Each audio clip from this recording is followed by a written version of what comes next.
4월 1일 월요일 새벽 기도의 말씀입니다. 오늘 본문은 신명기 18장 15절부터 22절까지입니다. 내 하나님 여호와께서 너희 가운데 내 형제 중에서 너를 위하여 나와 같은 선지자 하나를 일으키시리니 너희는 그의 말을 들을지니라. 이것이 곧 내가 총회의 날에 호렙산에서 내 하나님 여호와께 구한 것이라. 곧 내가 말하기를 내가 다시는 내 하나님 여호와의 음성을 듣지 않게 하시고 다시는 이 큰 불을 보지 않게 하소서.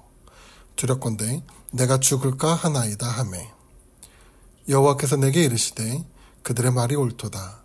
내가 그들의 형제 중에서 너와 같은 선지자 하나를 그들을 위하여 일으키고 내 말을 그 입에 두리니 내가 그에게 명령하는 것을 그가 무리에게 다 말하리라. 누구든지 내 이름으로 전하는 내 말을 듣지 아니하는 자는 내게 벌을 받을 것이요. 만일 어떤 선지자가 내가 전하라고 명령하지 아니한 말을 제 마음대로 내 이름으로 전하든지 다른 신들의 이름으로 말하면 그 선지자는 죽임을 당하리라 하셨느니라. 내가 마음속으로 이르기를 그 말이 여호와께서 이르신 말씀인지 우리가 어떻게 알리오 하리라. 만일 선지자가 있어 여호와의 이름으로 말한 일에 증언도 없고 성취함도 없으면 이는 여호와께서 하신 것이 아니요 그 선지자가 제 마음대로 한 말이니 너는 그를 두려워하지 말지니라. 출애굽 후 이스라엘 백성은 시내산에서 1년을 보내며 하나님과 언약 관계를 맺습니다. 그러나 출애굽 시대는 광야에서 하나님이 약속한 땅으로 들어가기에 부적격 판정을 받습니다. 그 이유는 12명의 정탐꾼을 보내 가나안 땅을 살피고 왔는데 그중 10명은 가나안 땅으로 들어가는 것에 두려움을 가졌습니다. 이에 하나님은 40년 동안 이스라엘 백성을 광야에 머물게 하며 믿음 없는 출애굽 1세대를 걸러내십니다. 그리고 가나안 정복을 위해 출애굽 2세대를 다시 세우는 말씀이 신명기입니다. 신명기는 하나님의 계명을 다시 되풀이해 자세히 기록한 책으로 가나안 저편인 모압 평지에서 시작되는데 이 시기가 이스라엘에게는 매우 중요한 시기였습니다. 이스라엘 백성은 요단강만 건너면 가나안 땅에 들어가는 상황이었고 모세로서는 죽음을 앞두고 있는 시점이기 때문에 가나안 땅을 정복해 들어갈 출애굽 2세대들이 새롭게 준비되어야 할 상황이었습니다. 이에 모세는 죽음을 앞두고 출애굽 2세대들에게 하나님께서 시내산에서 주신 율법의 말씀을 다시 한번 가르치며 새롭게 언약을 갱신해 나가는 내용이 신명기입니다. 신명기는 모세의 설교로 크게 세 부분으로 나눠지는데 책의 중심에 나오는 율법들은 하나님과 이스라엘 사이에 세워진 언약으로 새로운 율법도 있지만 대부분 시내산에서 주어진 율법의 반복입니다. 이 율법을 중심으로 양쪽으로 모세의 설교가 배치되고 있습니다.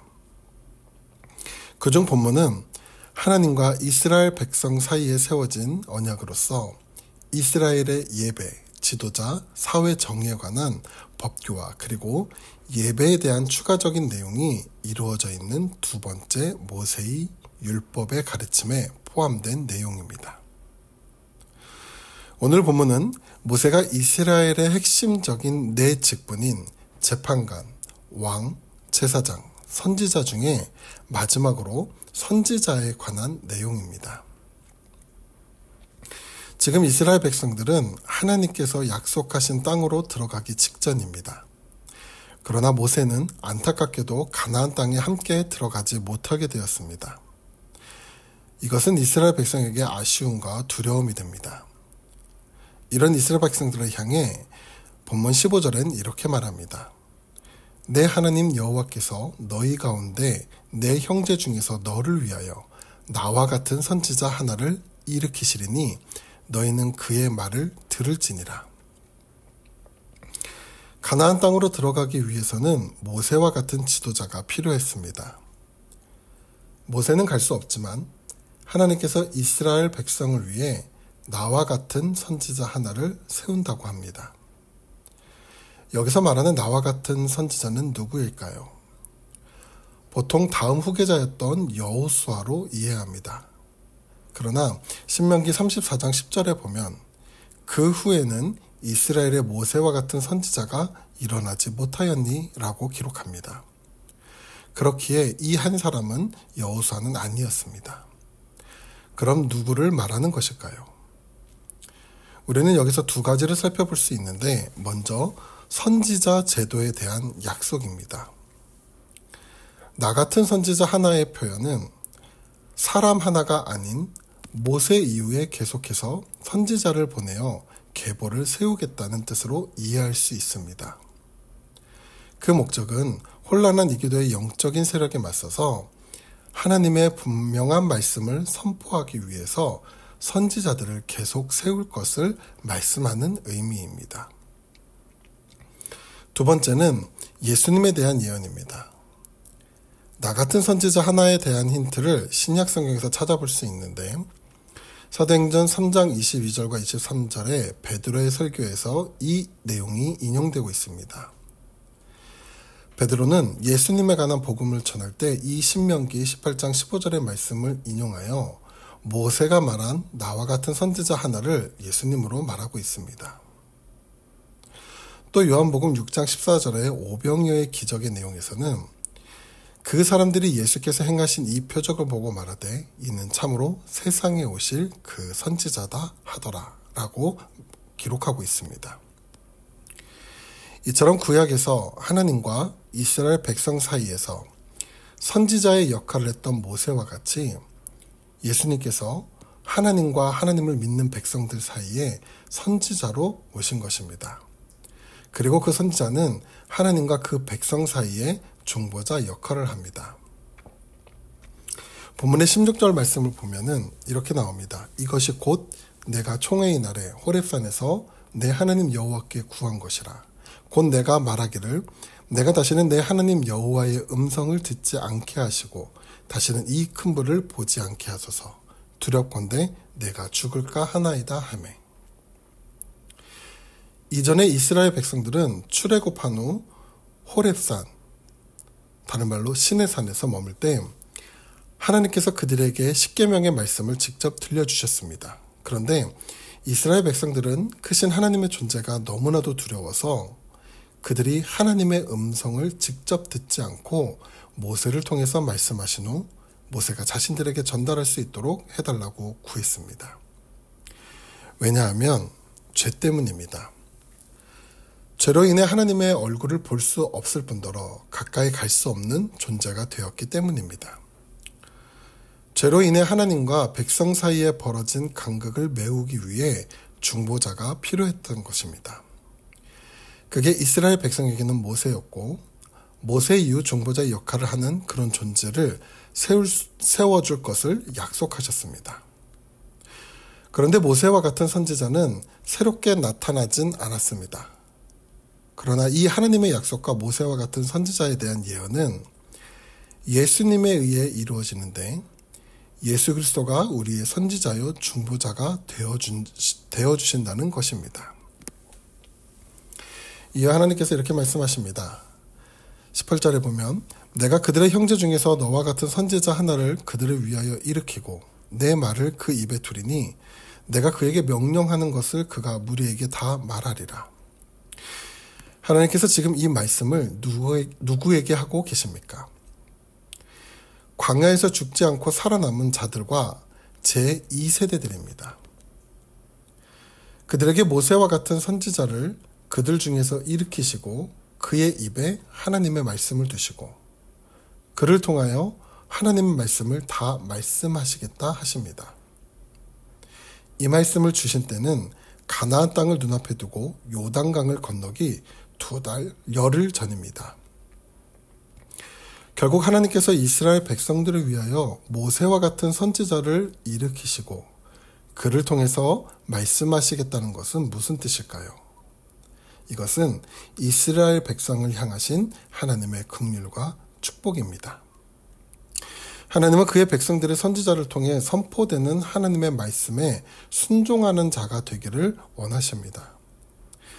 가나안 입성에 앞서 하나님의 말씀을 들어야 하는 이유가 바로 이것입니다.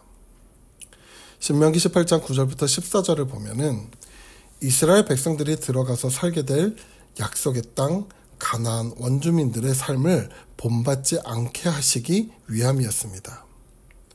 가나안 사람들은 하나님을 모르며 우상 숭배하는 자들입니다. 그들은 온갖 가증한 일을 행하는 자들이며 점쟁이, 무담, 신접한 자, 박수들이 들끓는 땅이었습니다. 그런 땅에서 하나님의 백성으로 살기 위해서는 선지자가 필요했고 선지자를 통해서 선포되는 하나님의 말씀을 들어야 했던 것입니다. 그리고 본문의 19절부터 20절에 하나님의 말씀에 대한 중요성을 언급하는데 선지자가 전하는 말을 듣지 않는 자는 벌을 받을 것이고 만일 어떤 선지자가 하나님의 말을 자기 마음대로 전하든지 아니면 다른 신들의 이름을 말하면 그 선지자는 죽임을 당한다고 하셨습니다. 이를 통해 알 수 있는 하나님의 마음은 하나님의 백성들을 지키기 위한 하나님의 긍휼과 사랑이었습니다. 선지자들을 통해 하나님의 말씀을 듣게 하여 세상이 아닌 하나님을 믿고 따르게 하심입니다. 하나님의 말씀을 들으라는 것은 뒤집어 말하면 세상을 따르지 말라는 말씀입니다. 세상을 따르지 않기 위해서는 어떻게 해야 합니까? 선지자를 통해서 우리에게 주어지는 하나님의 말씀을 들어야 합니다. 그럼 오늘 우리가 듣고 따라야 할 말씀은 무엇일까요? 바로 예수님입니다.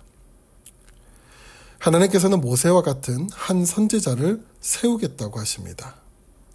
모세와 같은 선지자는 오직 한 분 예수님이었습니다. 그리고 이 예수님은 오늘 우리의 삶의 선지자가 되시며 중보자가 되시는 분입니다. 우리가 살아가는 세상은 가나안과 같은 곳입니다. 하나님의 말씀에 인도함이 없다면 이 악하고 우상이 가득한 세상 속에서 하나님도 잃고 방향도 잃어버리게 됩니다. 그래서 우리는 예수님의 말씀이 필요합니다. 오늘 여러분의 삶 가운데 예수의 말씀을 의지하고 살아가는 그 시간 동안 하나님의 은혜와 인도하심을 경험하는 복된 삶이 될 줄 믿습니다. 오늘 하루도 이 말씀을 의지하며 살아갈 때 오늘 우리의 삶 속에서 하나님의 능력과 은혜를 또한 경험하게 하게 될 줄 믿습니다. 기도하겠습니다. 사랑의 하나님, 오늘 우리가 살아가는 삶 속에서 예수님의 말씀을 의지하고 살아갈 수 있는 힘과 지혜를 주시옵소서. 그 말씀이 우리와 함께할 때 삶의 여러 문제와 어려움을 이겨나갈 수 있는 힘이 될 줄 믿습니다. 또 그 말씀이 우리와 함께할 때 우리를 위로하시며 참된 삶의 걸음을 걷게 하실 줄 믿습니다. 이 말씀을 사모하며 오늘을 살아가는 태국 한인교회 성도가 될 수 있도록 인도해 주시옵소서. 예수님의 이름으로 기도드립니다. 아멘.